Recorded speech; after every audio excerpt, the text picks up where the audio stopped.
बिहार की राजधानी पटना से अब हिंदू राष्ट्र की हुंकार गूंज रही है। सनातन महाकुंभ आयोजित हुआ और सनातन महाकुंभ के मंच से पंडित धीरेन्द्र कृष्ण शास्त्री ने वो ऐलान कर दिया है जिससे देश की सियासत में भूचाल सा आ गया है। धीरेन्द्र शास्त्री ने कहा कि अगर भारत हिंदू राष्ट्र बना तो उसका पहला राज्य बिहार होगा। हमारा सपना है भगवाए हिंद। बाबा बागेश्वर ने मंच से साफ कहा कि सनातन धर्म खतरे में नहीं है, लेकिन उस पर हमले हो रहे हैं। जात पात, भाषा और क्षेत्रवाद में हिंदू बट रहा है। अब समय है एकजुट होने का। चेतावनी भी उन्होंने दी। बहुत सी ताकतें भारत को गजवाए हिंद बनाना भी चाहती है, लेकिन हम भारत को भगवाए हिंद बनाएंगे। बाबा बागेश्वर ने कहा कि हमें किसी मुसलमान या ईसाई से दिक्कत नहीं है। दिक्कत उन हिंदुओं से है जो जाति पाति के नाम पर समाज को बांटते हैं। हमारी एक ही प्रार्थना है, हिंदुओं को घटने मत देना, हिंदुओं को बंटने मत देना। हम सब हिंदू हैं, ये हमारी पहचान है। बिहार की जनता को संबोधित करते हुए बाबा बागेश्वर ने एक तीखा लेकिन सटीक संदेश भी दिया। बिहार के पागलों, गांठ बांध लो, हम सब हिंदू हैं। अब जात पात नहीं, राष्ट्र धर्म के लिए जीना है। उन्होंने ये भी कहा कि बहुत से लोग तिरंगे में चांद चाहते हैं, लेकिन हम चाहते हैं कि चांद पर तिरंगा लहराए। धीरेन्द्र कृष्ण शास्त्री के इस भाषण में सिर्फ एक धार्मिक अपील नहीं, बल्कि एक स्पष्ट राष्ट्रवादी दृष्टिकोण है, जहां हिंदू समाज एकजुट होकर गजवाए हिंद की साजिशों का मुकाबला कर सके। उन्होंने बार बार चेताया कि हम जात पात के जाल में फंसाकर हमें कमज़ोर किया जा रहा है, और जब हिंदू कमज़ोर होगा तो भारत कमज़ोर होगा। आपको बता दें कि धीरेन्द्र कृष्ण शास्त्री पटना के गांधी मैदान में सनातन महाकुंभ नाम से आयोजित ऐतिहासिक कार्यक्रम में हिस्सा लेने के लिए पहुंचे। इस कार्यक्रम में धीरेन्द्र कृष्ण शास्त्री समेत देश भर के साधु संत शामिल हुए। कार्यक्रम भगवान परशुराम के जन्मदिन के मौके पर आयोजित हुआ, जिसका आयोजन पूर्व केंद्रीय मंत्री अश्विनी चौबे ने किया। अब सवाल यह है कि क्या ये हुंकार सिर्फ एक भाषण बनकर रह जाएगी, या बिहार सच में हिंदू राष्ट्र की दिशा में पहला कदम उठाएगा।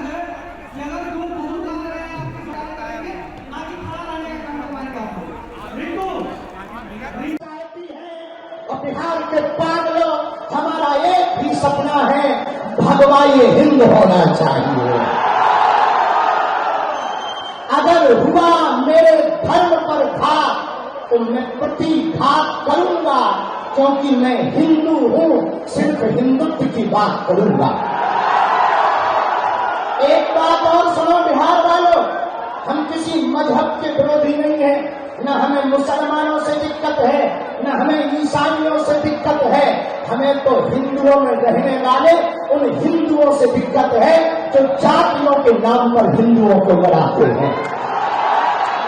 अरे जब हम सब हिंदू एक हैं, एक बात बताओ, एक पिता के 4 बेटे हैं, तो क्या किसी पिता को एक बेटा प्रिय, एक बेटा अप्रिय होगा?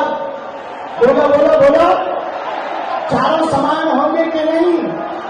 चारों प्रिय होंगे कि नहीं? हम सब हिंदू हैं, हम सब समान हैं, हम सब आपस में लड़े ना भैया। हम राजनीति के चक्कर में नहीं आए, हम पटना में रामनीति के चक्कर में आए हैं। हम राम के हैं, हम सनातन के हैं, हम सत्य के हैं, हम संतों के हैं। संतों की हम पर कृपा बनी रहे, लेकिन जब तक रुकेंगे नहीं, जब तक झुकेंगे नहीं, चाहे जितना विरोध कर लो हमारा, कितनी भी गालियां बदलो, कितने भी नारेबाजी कर लो, हम हिंदुओं को जोड़ करके रहेंगे। और आज एक और घोषणा कर रहे, चुनाव के पहले नहीं, चुनाव के बाद, ताकि लोगों को ये न लगे कि हम राजनीति में आ रहे हैं। चुनाव के बाद बिहार में भी पदयात्रा करेंगे, ताकि वो केवल हिंदुओं के लिए हो। इसलिए दोनों हाथ उठा के कहो, हम सब हिंदू, हम सब हिंदू। अब जातिवाद नहीं, राष्ट्रवाद पर जिएंगे। किस पर जिएंगे? भारत माता के लिए जिएंगे। किसके लिए जिएंगे? कुछ लोग भारत, अच्छा कुछ लोग ऐसे हैं जो तिरंगा में चांद चाहते हैं, हम चांद पर तिरंगा चाहते हैं। तो गजवाए हिंद का जवाब पंडित धीरेन्द्र कृष्ण शास्त्री ने भगवाए हिंद से दिया है। इस पर बात करेंगे। हमारे साथ मधुर जी महाराज जुड़ गए हैं, उनसे हम बातचीत करने की कोशिश करेंगे। हिंदू धर्मगुरु हैं और समझने की कोशिश करेंगे कि बिहार में जो सनातन महाकुंभ आयोजित किया गया उसका क्या उद्देश्य रहा और ये कितना आवश्यक है। मधुर जी महाराज, बहुत स्वागत है आपका, समय देने के लिए आपका विशेष आभार। महाराज जी, किस प्रकार से देख रहे हैं आप सनातन महाकुंभ को जो पटना में गांधी मैदान में आयोजित किया गया और बहुत स्पष्ट रूप से कह दिया कि हिंदू राष्ट्र भी हम चाहते हैं और भगवाए हिंद की बात भी वहां पर कही गई। इन संदेश के क्या मायने हैं? सनातन महाकुंभ की इतनी आवश्यकता क्यों दिखाई दी आपको?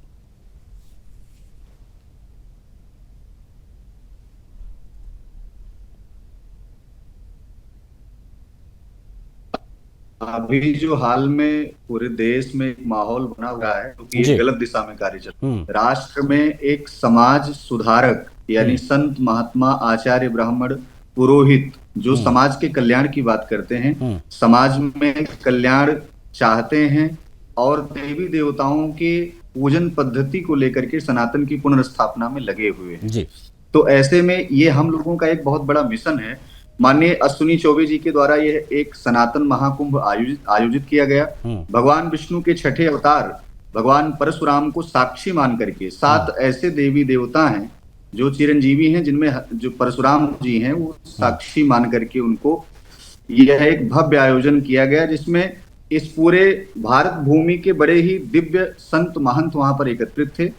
आदरणीय पूज्य व्यास जी के माध्यम से जो वक्तव्य वहां पर दिया जा रहा है, उस मंच पर हिंदू राष्ट्र का नारा, उनका विजन पटना के ही मंच पे नहीं, और ऐसा भी नहीं है कि वहां चुनावी रण है तो इसलिए बाबा का बयान है। वह एक ऐसे प्रखर वक्ता हैं और वही नहीं, सनातन के लिए जो भी कार्य कर रहे हैं। महाराज जी, ये सवाल मैंने आपसे इसलिए पूछा महाराज जी क्योंकि मैं समझना आपसे ये इसलिए चाह रहा था, चूंकि आपने खुद बात इलेक्शन की कर दी, चुनाव की कर दी।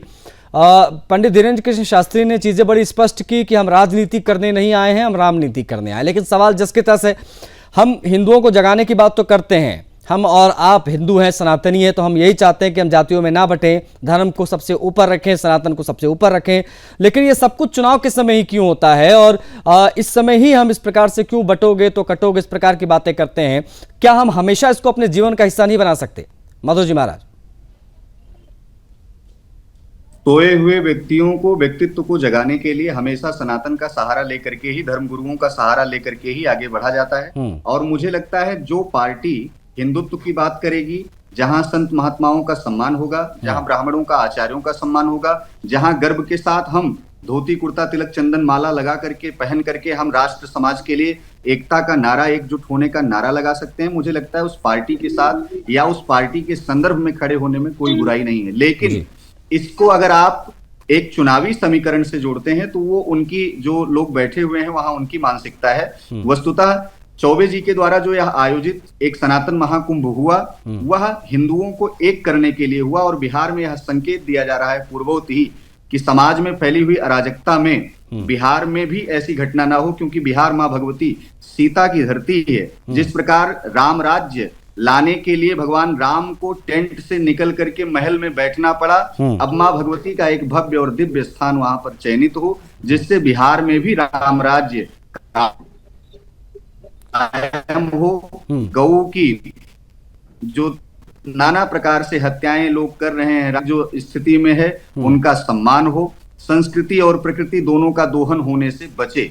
तो मूलतः उद्देश्य सनातन का यही है। और बार बार जब इस धरा पर महाकुंभ का आयोजन होगा, सनातन महाकुंभ का आयोजन होगा, एक ही उद्देश्य होगा कि सभी जाति, धर्म, समुदाय, सबके लोग एक घट में, एक जगह, एक स्थान पर एकत्रित हों, जिससे राम नाम की चर्चा, जिससे सनातन की चर्चा, जिससे विश्व में शांति स्थापना, समरसता की स्थापना हो सके।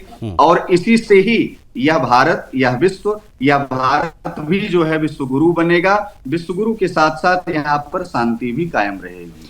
ठीक है महाराज जी, आप बने रहिएगा हमारे साथ, क्योंकि अभी हमने हाल फिलहाल में बहुत सारी ऐसी खबरें देखी महाराज, जिसमें हिंदुओं को जातियों में बांटने की कोशिश की गई और विपक्ष के तमाम ऐसी पार्टियां हैं जिनका आधार ही यही है।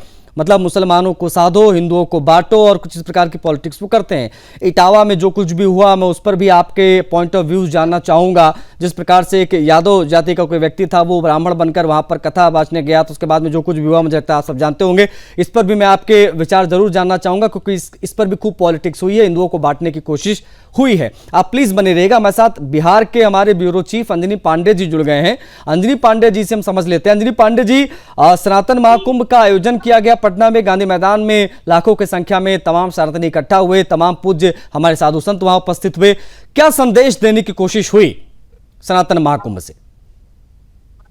जी आखिर देखिए, बता दूं कि जिस तरह से सनातन समागम हुआ, सनातन में सभी लोग जो बड़े बड़े संत महात्मा हैं, बागेश्वर बाबा के साथ साथ और भी कई संत जो हैं, उन्होंने भी शिरकत की और उन्होंने सभी एक सूत्र में कहा कि सनातन जो है वो प्राचीनतम धर्म है और सनातन जो है उसे जिंदा रखने के लिए जो हमें जात से बांटने की कोशिश की जा रही है, यह नहीं बटे, हिंदू को बांटने की कोशिश की जा रही है, वह न बटे, इसकी वजह से सनातन जो है वह कमजोर होता दिख रहा है। तो ये बात सभी तरह एक सुर में कहा गया कि जो भी हैं हिंदू वो सभी एकता का परिचय दें, एकजुटता दिखाएं और इसमें किसी तरह की कोई राजनीति नहीं है। हालांकि जो बाबा बागेश्वर धीरेन्द्र उन्होंने कहा कि जो गजवाए हिंद की बात करते हैं तो हम भगवाए हिंद की बात करते हैं और भगवाए हिंद जो है वह हमारा सनातन है और इस सनातन को लेकर के हिंदू सभी यहाँ पर जो इकट्ठा हुए हैं, लाखों की संख्या में यहाँ पर हिंदुओं का समागम हुआ है। यह निश्चित रूप से यह दिखाता है कि सनातन कितना मजबूत है और सनातन को जो है वह कमजोर नहीं किया जा सकता है। कई साधु संतों ने कहा कि सनातन को जिसने भी कमजोर करने की कोशिश की है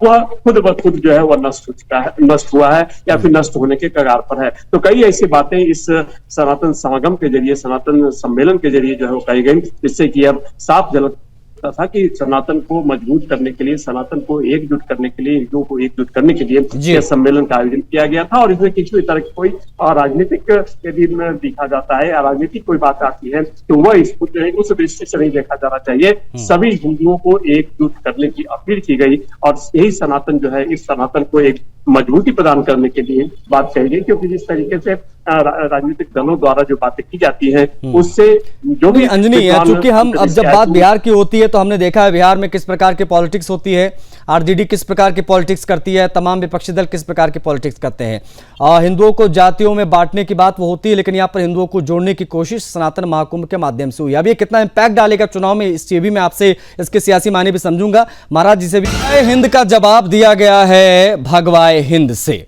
पंडित धीरेन्द्र कृष्ण शास्त्री को आप देख रहे हैं, सनातन महाकुंभ का आयोजन हुआ, वहां पर उन्होंने ये बात कही।